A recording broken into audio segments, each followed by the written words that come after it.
We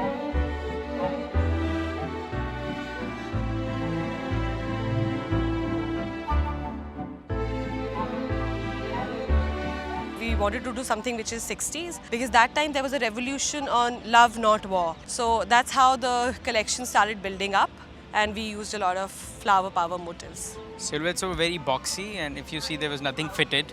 Like, we wanted to show that women is free, and she want to feel relaxed, and yes, she want to make a statement as well. The colors were very pop. Along with brown, which was a very, very prominent color in 60s. You saw there were a lot of basic clothes inside, and she was wearing it just with a pop jacket. When you are making a collection, you go through a process. The first bit was, of course, started with a documentary on hippies. It was not even with the idea of making a collection. It's like something you watch, and you are like, you get into that zone and you want to do something about it. We play with graphic illusion, so all the prints have got those hints of it. So the polkas together make another big polka, maybe a big flower. The tie and dye checks, and then the Bob Marley, the lyrics and the words.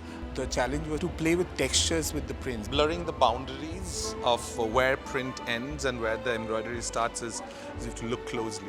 That's where those elements of surprise lie in our collection.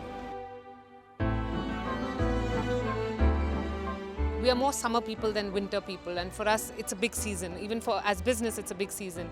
So in my collection there was a huge variety of things, I would say. Vintage is really in terms of the 50s and 60s flavor. It's quite in internationally. But again, I had to keep the modern context really in mind. So it started with a lot of fit and flare, shift dresses, very simple, but it was extensively worked on the prints and fabric. That was the starting point, and then roses was a key element in my collection. It was called the vintage rose.